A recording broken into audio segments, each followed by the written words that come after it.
그럼 당신 누구요? 내 몸이 내다. 맞습니까? 그 마음은 뭔데? 그러면은 내 몸과 마음이 나다. 몸과 마음의 합이 나다. 뭐 그럴듯합니까? 그렇죠. 우리 일반론적으로는 그럴듯하죠. 그래서 몸과 마음이 나다라고 우리는 이야기를 합니다. 근데 소위 이야기해서 깨우친 사람들은, 마음 공부를 많이 한 사람들은 어떤 이야기를 하느냐? 내 몸과 마음은 내가 아니고 내 것이다 라고 이야기를 합니다. 내 몸과 마음을 움직이는 뭔가 다른 개체가 있다라는, 이게 뭐 참나, 뭐 자, 진아, 진짜 나, 대자연의 우주의 에너지가 충만한 진짜 나가 있다라고 이야기를 한다. Who am I? 인문학의 최대 화두.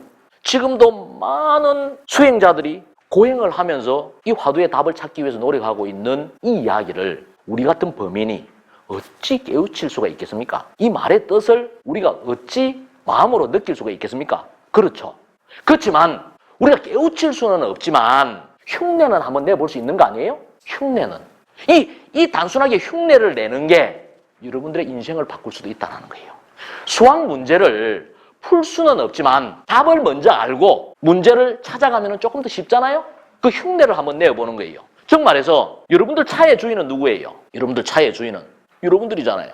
여러분들 명령대로 움직이잖아요. 오른쪽으로 가라, 왼쪽으로 가라, 서라, 움직이잖아요. 여러분들의 몸도, 여러분들의 마음도 뭔가 다른 나가 내 몸과 마음을 움직인다라고 하면 이원화시켜서 생각을 해보는 거예요. 진짜 내가 있다라고 하면 생각을 해보는 거예요. 대입을 해서 이원화시켜서 한번 가정을 한번 해보는 거예요. 무슨 말인지 아시겠어요? 예를 들어서 이야기를 해봅시다. 제 이야기 해볼게요. 제가 제 인생에 버킷리스트가 3개가 있었어요.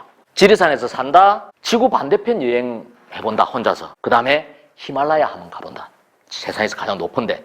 그래서 2개 버킷리스트 이루고 마지막에 제가 히말라야를 가기 위해서 지리산에서 체력 훈련을 해서 서울에서 산악회 2군데서 조인을 해서 히말라야를 간다라는 정보를 알고 나도 갈게요 손을 들어서 합류를 해서 히말라야를 갔습니다. 안나푸르나를 갔어요. 체력 훈련도 많이 해서. 그래서 카트만두에서 내려서 포카라로 가서 산행을 하기 시작을 했는데 해보니까 이거 뭐 그렇게 힘든 일이 아니야.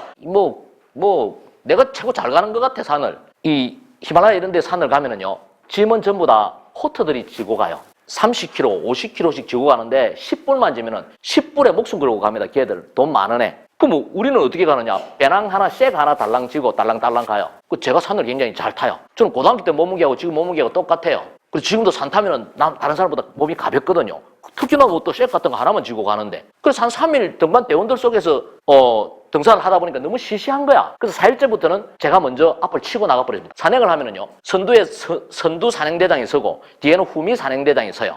그 다음에 나머지 대원들은 중간에서 가는데 내가 그냥 선두 산행대장을 치고 나가서 앞으로 나가버렸어요.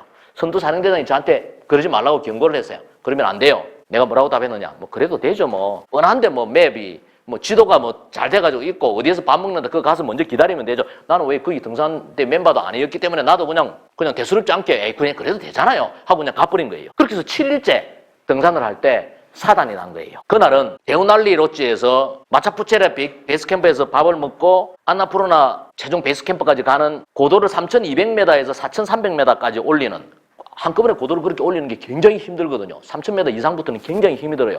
그렇게 아주 최고 힘든 산행을 하는 그런 날이었어요. 그날도 나는 그냥 먼저 치고 나가서 앞장을 서서 등산을 시작을 했습니다. 계곡을 만났어요. 계곡을 만났는데 길을 모르겠는 거예요. 좀 기다렸어요. 한 5분 기다렸는데 뒤에 등산대가 안 따라오는 거예요. 기다리는 시간이 좀 아깝다라는 생각이 드는 거야. 내 영웅심리 같은 그런 게 좀 있었어요. 나는 빨리 간다라는 얄팍한 이런 거 있잖아요. 그리고 가만히 보니까 계곡 위로 눈이 쌓여 있는데 발자국이 위로 이렇게 찍혀 있고 스틱 자국도 있는 거예요. 그럼 이렇게 올라가면 되는가 보다. 우리나라 산은 계곡을 따라서 올라가면 길을 만나게 되거든요. 멀리서도 보이고. 거기다가 히말라야는 날씨가 아주 청명할 때는 가시거리가 바로 히말라야 8000m가 바로 눈앞에 있는 것 같이 보여요. 바로 금방 한 달이면 올라갈 것 같아요. 거기다가 올라가다가 약간 평지가 있고 히말라야 정상이 보이는데 바로 앞에 있는 것 같아요. 특히 약간 평지 여기는 바로 얼마 안 가면 있을 것 같이 그렇게 보이는 거예요. 그 계곡도 거기에 있고 그럼 저기까지만 올라가 보지 일단 기다리기도 좀 시간도 아까우니까. 그래서 마차푸차르 계곡으로 올라갔어요. 그게 제가 사단이 난 거예요. 그 마차푸차르 계곡은 네팔 인들도 신성시에서 올라가지 않는 그런 계곡이에요. 나는 그것도 모르고 그냥 올라간 거예요. 올라가다가 한참을 올라갔는데 아이젠이 풀렸어. 아이젠을 다시 채워야 되겠다고 발을 딱 드는 순간 제가 딱 자빠라져가지고 미끄러졌어요. 쫙 미끄러지는데 나는 내가 그때 한 500m는 미끄러진 것 같아서 엄청나게 미끄러져 내려가는데 내가 그때 저는 등산 장비를 좋은 거를 잘 안 사는 사람인데 이 히말라야 간다고 등산 장비 하나는 좋은 거를 사야지 하고 스틱을 아주 좋은 스틱을 샀어요. 정말 좋은 스틱 비싼 거. 미끄러지면서 그걸 가지고 브레이크를 잡은 거예요. 막 브레이크를 잡아서 만약 그게 튼튼하지 않았다라면은 이게 아주 잘못됐을 것 같아요. 그래서 제동을 걸어서 눈턱에 털커덕 하고 이렇게 쓰러졌어요. 한 5분 정도 들어 누워 있었어요. 내가 뭔가 잘못됐을 것 같아서. 손을 까딱까딱 하니까 손이 움직여져. 어깨를 탁 올리니까 어깨가 올려져. 허리도 올려져. 그러면 내려와야 되잖아. 근데 다시 아이젠 다시 메고 다시 올라갔어요. 저기까지는 가봐야 된다는 이 생각이 그때부터 고소가 오고 하니까 정신도 좀 이상하게 된 것 같아. 그리고 미끄러진 장소 거기에서부터 가서 보니까는 스틱 자국이 이렇게 있는데 한 100m는 미끄러진 것 같았어. 그 지점을 지나서 다시 올라가다가 갑자기 정신이 버뜩 들었어요. 찬바람이 내 뺨을 막 때리고 이러면서 내가 도대체 뭐 하고 있지라는 생각이 드는 거예요. 보니까 뭐 날씨도 좀 이상해져가고 사람도 아무도 없고 완전히 히말라야 눈 속에 나 혼자 있는 거예요. 그때 공포감이 몰려오는 거예요. 그때부터 사람 살려라고 완전히 고함을 질렀습니다. 살아야 되겠다고 생각을 했어요. 아주 가파른 길을 내려왔어요. 내려오다 보니까는 저기 내가 처음 출발 지점에 계곡 앞에서 올라왔을 때 다른 등반 대원들이 이 짐을 메고 이렇게 계곡을 건너가고 있는 거예요. 아이고 나 살려라라고 해서 가보니까 건너갔어야 되는데 나는 위로 올라왔던 거예요. 시간을 보니까 1시간 40분을 나 혼자 헤맨 거예요. 그래서 이거 지금 빨리 올라가야 되겠다. 왜냐? 점심 먹을 때까지 내가 안 올라가면은 사람들이 나를 찾기 때문에 내가 걱정을 끼치기 때문에 또 전체 일정이 늦어지기 때문에 올라가야 되겠다 생각을 해서 내가 눈밭에서 들어 누워 있을 때도 어떤 생각했을 것 같아요? 들어 누워 있을 때 이상하게 우리 와이프 생각, 애 생각은 하나도 안 나대. 어떤 생각이 나더냐? 내가 여기서 잘못돼 버리면은 우리 등반 대원들이 나 때문에 등반도 하지도 못하고 그렇게 하는 내가 거기에 누를 끼치는 내가 까불고 잘난 척 한다고 이렇게 혼자서 까불다가 이렇게 내 죽는 거는 괜찮지만 그 사람들한테 정말 미안하다라는 생각이 너무너무 많이 들었거든. 그래서 빨리 올라가서 점심때까지 그 사람들 걱정 안 하도록 가야 된다는 생각밖에 없었어. 그리고 내가 완전히 오버페이스를 해서 마차쿠차레 베이스 캠프에 갔어요. 가보니까 등반 대원들이 의외로 걱정을 별로 안 하고 있는 거예요. 근데 왜 걱정을 안 했냐면요. 제가 항상 저녁에 히말라야 등산을 하다 보면요. 저녁 되면 할 일이 없습니다. 4시까지만 등반을 하고 그 이후로는 등반을 안 하거든요. 날씨가 어떻게 될지 모르니까. 4시부터 아침까지는 그냥 눈만 멀뚱멀뚱하게 뜨고 서로 쳐다보고 있습니다. 할 게 없으니까. 텔레비가 있는 것도 핸드폰이 되는 것도 아니고 그러니까. 그때 내가 뭘 했느냐. 어줍잖게 명상 공부, 마음 공부 좀 했다고 마음 공부에 대한 이야기를 했어요. 기에 대한 에너지에 대한 이야기를 하니까 이 사람들이 잘 들어주는 거야. 나도 재미가 있어서 막 이야기를 했어요. 그리고 내가 또 먼저 빨리 내가 올라오면은 다른 사람보다 빨리 올라오면은 아주 풍광 좋은 데 앉아서 혼자 명상을 하고 있었거든. 그래서 사람들이 내가 밥 먹을 때까지도 내가 안 보이니까 이 어디서 먼저 올라와서 어디 구석에서 명상하고 있는가 보다라고 생각을 한 거예요. 그럼 라면을 빨리 먹고 가야 되는 일정이었는데 라면을 다 먹고 났는데도 안 오니까 이 사람이 어디 갔지라고 하고 있는데 내가 간 거예요. 그래서 난 사실은 길을 잃었다라고 하니까 그때서 사람들이 놀라는 거예요. 불어 터진 라면 한 젓가락 먹고 나니까 출발을 하는 거예요. 그때부터 마차쿠차레 베이스캠프까지 올라가는데 제 인생의 가장 힘든 산행을 했습니다. 맨 뒤에서 쳐져서 정말 힘들게 머리가 빠개질 것 같은 그런 고통 속에서 어쨌든 마지막 목적지까지 4시까지 갔어요. 가서 침낭 안에 들어가서 딱 뻗어버렸어요. 딱 뻗어버렸는데 그때부터 침낭 안에 딱 들어가서 딱 눕는 순간에 내 몸을 움직일 수가 없는 거예요. 눈물이 나는데 눈물이 펑펑 쏟아지는데 나는 눈을 깜짝깜짝거리지도 않는데 눈물이 그렇게 난다라는 걸 처음 경험을 했어요. 한없이 눈물이 흐르는 거예요. 그러면서 내가 마차쿠차레 계곡에서 미끄러지는 게 리플레이 되어서 막 영상이 리플레이 되는 거예요. 막 공포감이 막 몰려오기 시작을 하는 게 눈물이 펑펑 나고 이러다가 죽겠구나라는 생각을 했어요. 헬기를 불러야 되겠다고 생각을 했어요.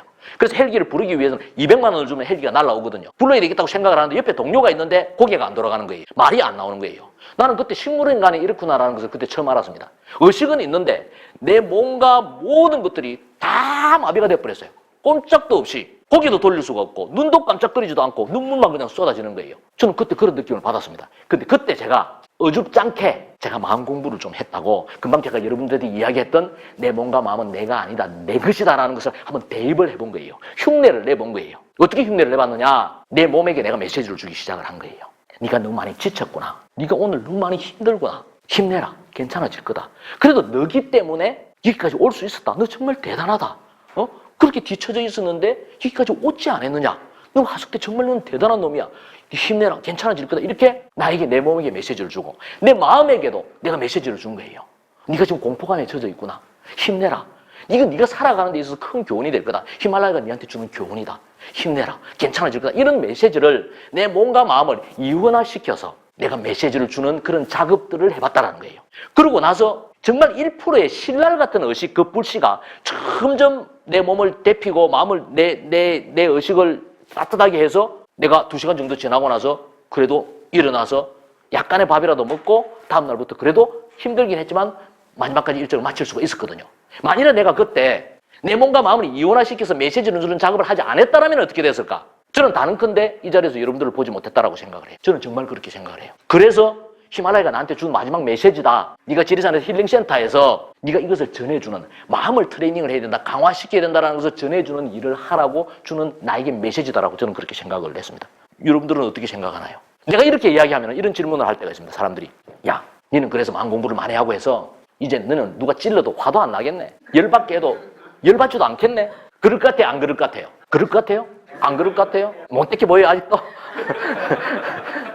열받습니다. 기복이 굉장히 강한 사람, 감정 기복이 굉장히 큰 사람이거든요. 근데 예전하고 지금하고 달라진 점이 뭔 줄 알아요? 예전에는 열받게 하면 열받은 나가 나라고 생각을 하고 거기에 오랫동안 매몰이 됐는데 지금은 내가 열이 확 받았다가도 내 것이 화가 났네? 그러지 마. 진정해. 그럼 너만 손해야. 침착해. 천천히 숨 쉬어. 이렇게 나한테 요령을 주는, 나한테 메시지를 주는 요령이 생겼다는 거예요. 그렇게 요령을 의식적으로 하다 보니까 회복 탄력성이 훨씬 더 빠르게 되었다는 거예요. 무슨 뜻인지 아세요? 느껴져요? 근데 이게 내가 이야기했잖아요. 깨달을 수는 없지만 깨달은 흉내라도 한번 내볼 수는 있다는 거예요. 내 몸과 마음은 내가 아니고 내 것이다. 그렇잖아요? 야, 손아, 들어라. 내가 명령해서 들은 거잖아요. 내 마음도, 야, 니 안 좋은 생각하고 있네? 그러지 마. 떨쳐버려. 좋은 생각해. 할 수 있잖아요? 잘 안 되긴 하지만 의식적으로 노력은 할 수 있다는 거예요. 이게 또한 멘탈을 강화시키는 방법이에요. 한번 여러분들 일상에서 한번 시도해 보시기 바랍니다.